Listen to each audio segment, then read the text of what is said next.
पिछले वीडियो में हमने जाना था कि फार्माकोलॉजी क्या है, इसकी दो प्रमुख शाखाएं कौन सी हैं और दवाएं हमारे शरीर पर किस प्रकार प्रभाव डालती हैं।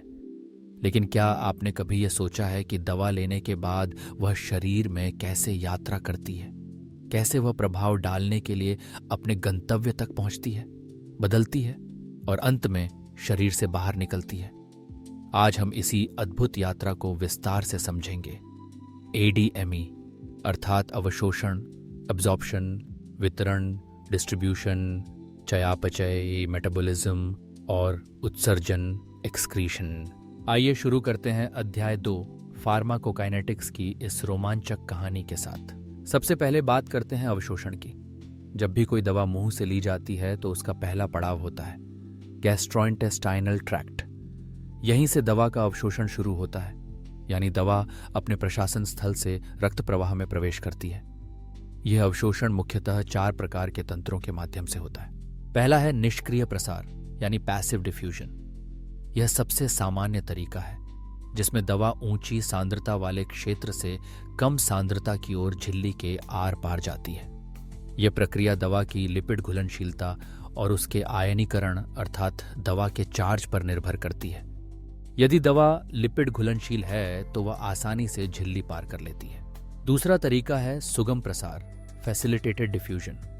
इसमें दवा को एक विशेष वाहक प्रोटीन की मदद मिलती है, लेकिन इसके लिए ऊर्जा की आवश्यकता नहीं होती।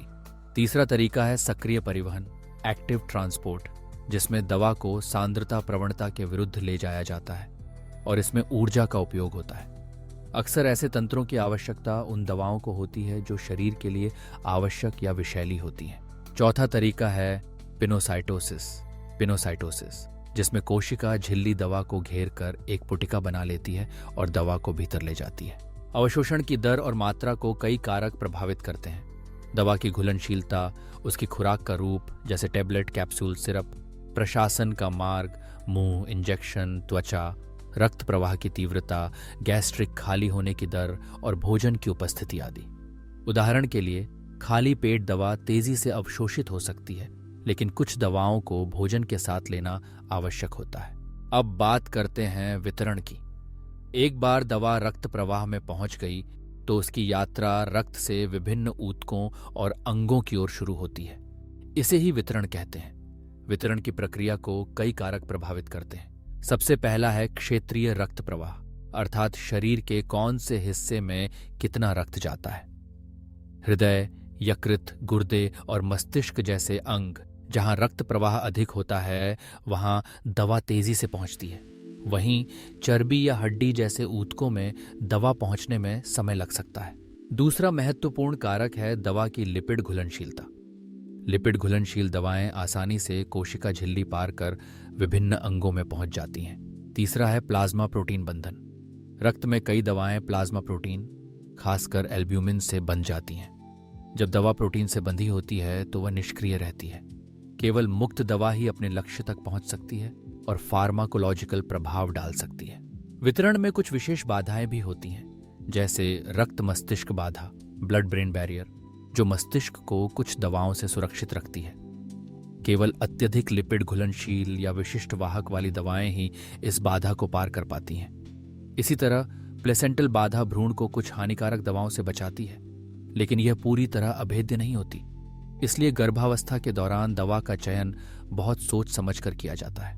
वितरण की मात्रा, जिसे वॉल्यूम ऑफ डिस्ट्रीब्यूशन VD कहा जाता है, दर्शाती है कि दवा शरीर में किस हद तक फैल गई है।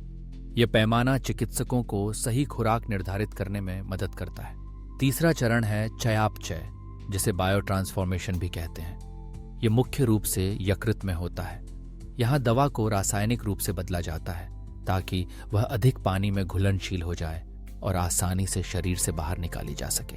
चयापचय 2 चरणों में बांटा जाता है, चरण I और चरण D।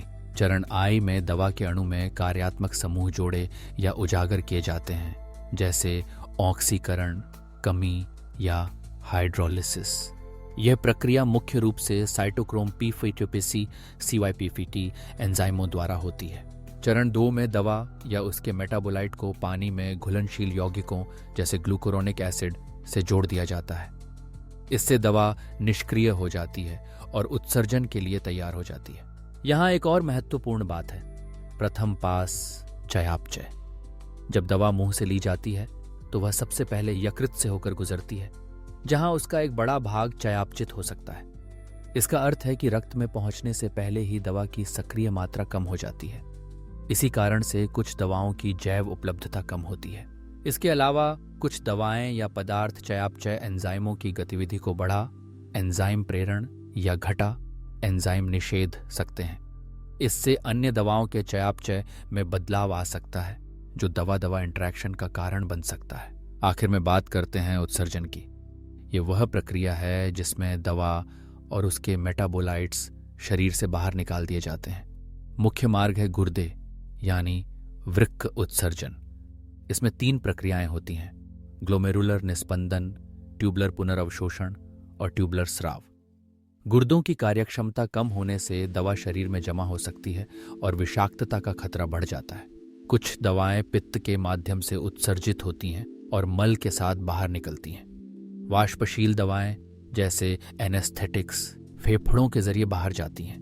अन्य मामूली मार्गों में स्तन का दूध, पसीना और लार शामिल हैं। उत्सर्जन भी दवा के भौतिक रासायनिक गुणों, गुर्दे और यकृत के स्वास्थ्य और मूत्र के पीएच जैसे कारकों से प्रभावित होता है।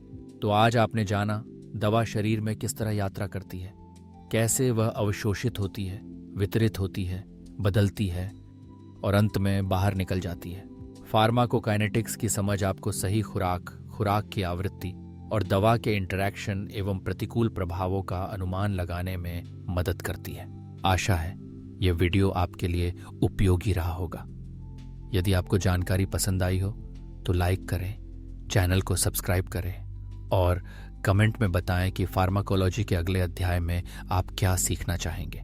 देखने के लिए धन्यवाद। स्वस्थ रहें, सुरक्षित रहें और अगले वीडियो में फिर मिलते हैं।